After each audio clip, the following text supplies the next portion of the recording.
welcome to the Flix Forum podcast, where each episode we go back and we look at a Netflix original film in the order of release. Today we have Netflix 337th film from 2021. It's the Indonesian family comedy called June Kopi.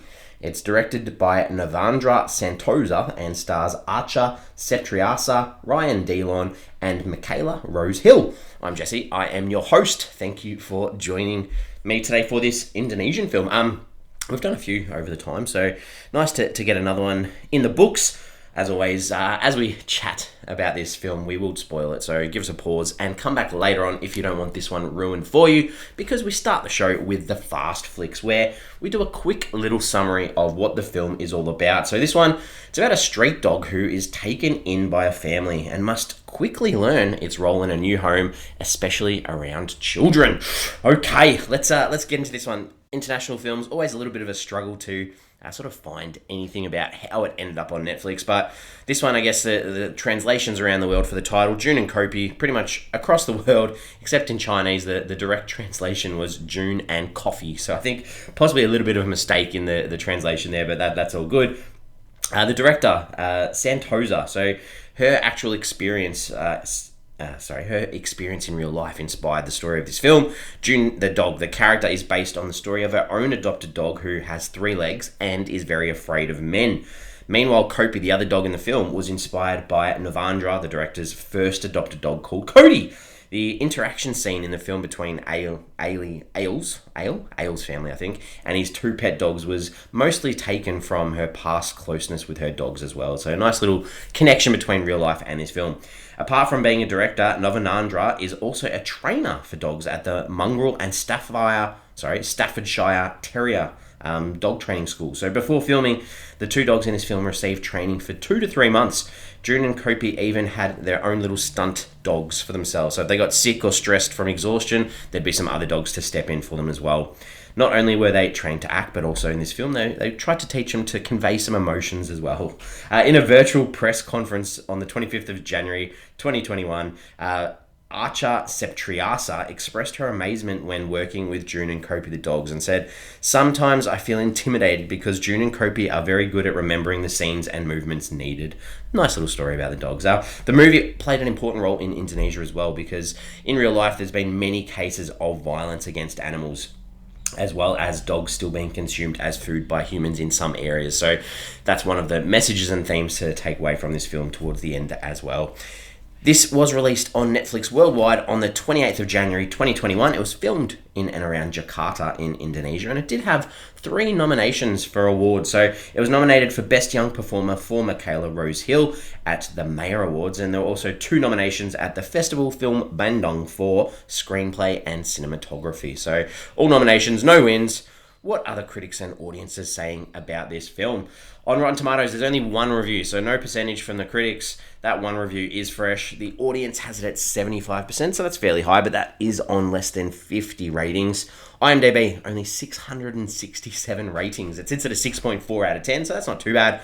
And Letterboxd, this is fairly high. It sits at a 3.2 out of 5 on 1,550 ratings, and it's been logged by 2,000 people. So if we look at those numbers overall, not a lot of people, I would suggest, have seen this film. But I have, and I'm ready to talk to you about it. So what are my early thoughts for this film? This is family-friendly fodder, I think. I probably enjoyed it more while watching the film than I did looking back and reflecting and putting this episode together. There's obviously a bit of commentary online that sort of says this film is good for kids. Yeah, I get that. And I think that the further context is maybe it's even an opening for kids to watch an international film, and because you don't necessarily have to understand the language, as the visual storytelling in this film is very clear. So that's maybe a little good takeaway from this film. The characters. Let's talk about the characters. So Aya is sort of our main character. She's an illustrator. She's out of work because she can't come up with any new ideas, and is dealing with a miscarriage of her own child, as well as the loneliness that comes with it. So obviously her finding June, this dog, it's like filling that empty void. And June's this street dog that seems to have a few issues, brings her home, sort of annoys her husband with that, because also as well he's got his own dog who's super well trained, and June obviously isn't. The idea then, I guess, that she becomes pregnant, has another child, and she wants the best for her daughter as well, but also the best for June. So she's sort of the sympathetic character in this one. And then you got the opposite in her husband, Ali.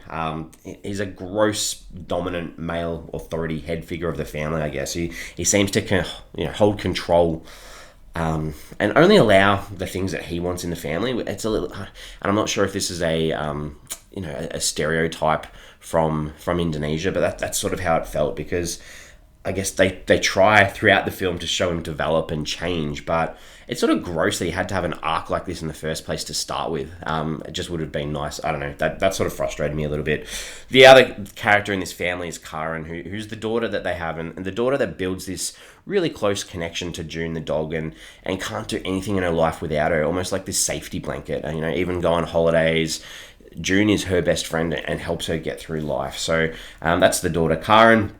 Then we've got the two dogs, June and Kopi. So June is that runaway dog I mentioned before that everyone seems sort of scared of.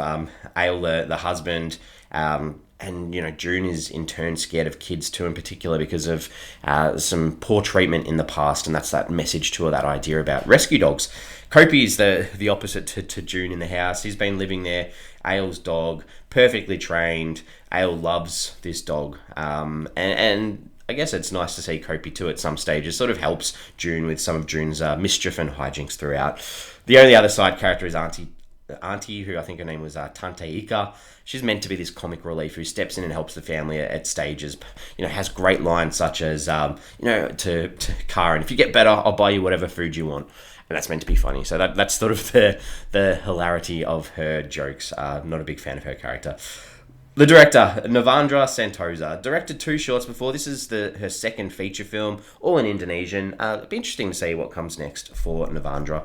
The scenes. Let's talk about some scenes. What are some scenes that I enjoyed? What are some ones that I maybe didn't enjoy? We start with the goodish scenes. June as the dog. June was very sweet, a very sweet character, and played very well with the emotions, especially coming into this new house and the jealousy of seeing the other dog, Kopi, there, and the relationship that Kopi had with the male in the family, Ali. Whenever Ali came home from work, Kopi would shake his hand or do whatever he wanted. And there's a really nice follow-up at the end of the film that was really sweet, with this handshake with June as well. I think and obviously I've said there's spoilers in this discussion, so if you haven't seen the film, this is a really good time to stop. The farewell of June at the end, where Aya sort of says, it's okay, you've looked after Karen, she's safe now, close your eyes, and then June closes her eyes and passes away. Oh man, if you don't feel a few tears welling up in the back of your face for that, that was very sad.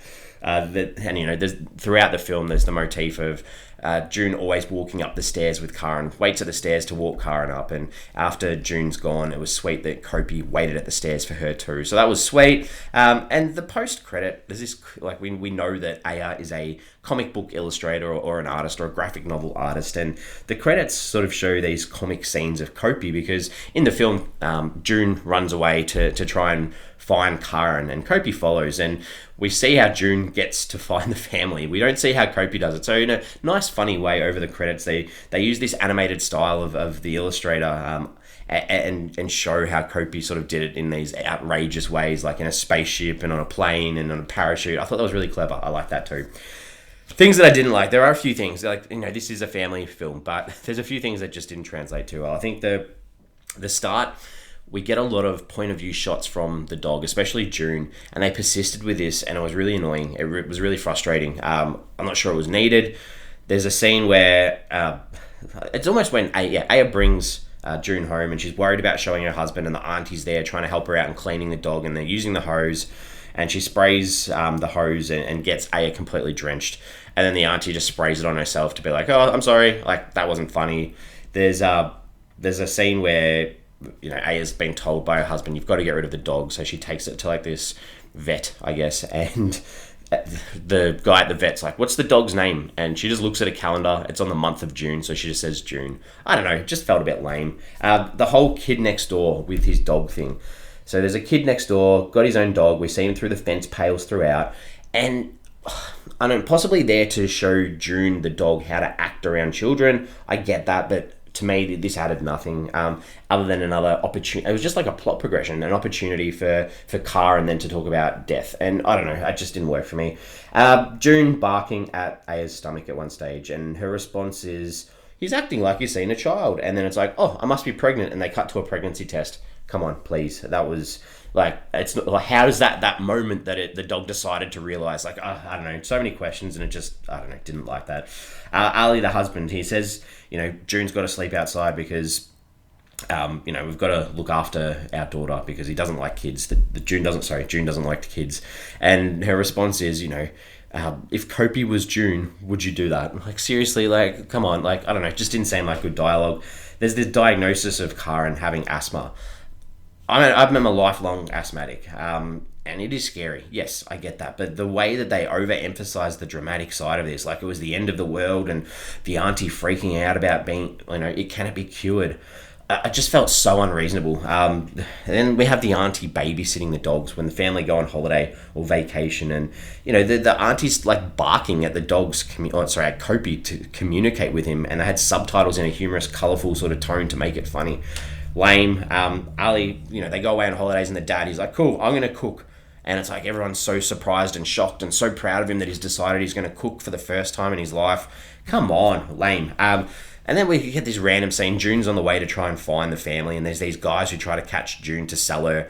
And then that was just random. Poor way to progress the plot. And then we have the similar sort of scene where Karen's being pushed around in the playground by these kids. Just, I don't know. They just felt like scenes that were in a different film. And then at the end, obviously, there's a thunderstorm that starts. So, as an audience, oh no, the asthma's going to come on. So, and then obviously, oh my God, Karen's missing. And the parents get the police, and the police are like, well, it's about to rain, so it's too dangerous for us to go look for him. And then the dad's like freaking out. He's like, but she's got asthma. And he's like, I'm going to go look for her. And he tells the wife, stay where you are, tells Kopi the dog to look after her, and runs off. I had a laugh. I thought that was quite hilarious. Anyway, let's talk about some themes, some ideas. Obviously, and this is very blatant in the credits at the end of the film, that idea of rescue pets and looking after those rescue pets and, spending time with them and thinking carefully before taking on that responsibility of raising a pet. There's obviously that huge connection between humans and animals and pets and the friendships that can be developed. Again, on the other side, the human connection too, and what parents will do to protect their kids, pretty much anything. I liked that idea of second chances throughout too, even if it's that idea of second chance for pets to prove themselves to another family, or even for humans, that second chance of having a family as well. And that idea too of death, and you can't predict death, and how do you deal with death, and how do you move on from that as well. So a couple of good things in here for that film. What did I take away from this film?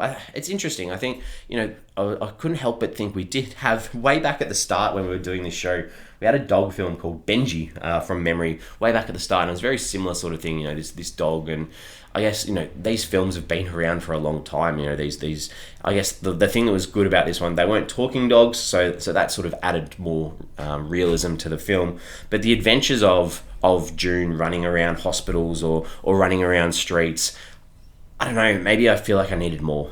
That's probably all I can say on that end. Some questions, some ponderings. I got stuck on Reddit. I don't use Reddit, but when I was looking around about this film, there was some wild stuff, I guess wild theories on Reddit about this film. And I didn't notice, but apparently it looks very clear in lots of scenes that June the dog is played by different dogs throughout the film. That makes sense. We've spoken about they had a stunt double, all that sort of stuff. And people have called this out online saying that, June's played by two different dogs. And they're talking about, you should turn this into a drinking game each time you see a different dog. So I'm almost keen to watch the film again to play that game.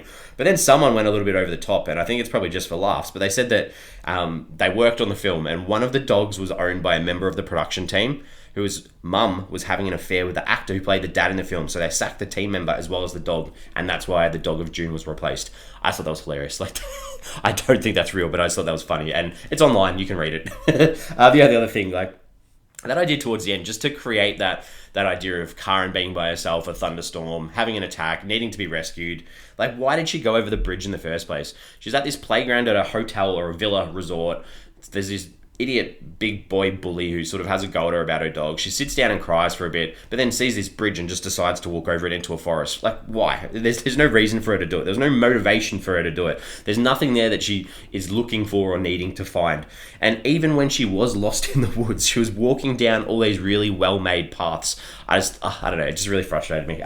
We're ready to wrap it up. We give the film a rating out of 5.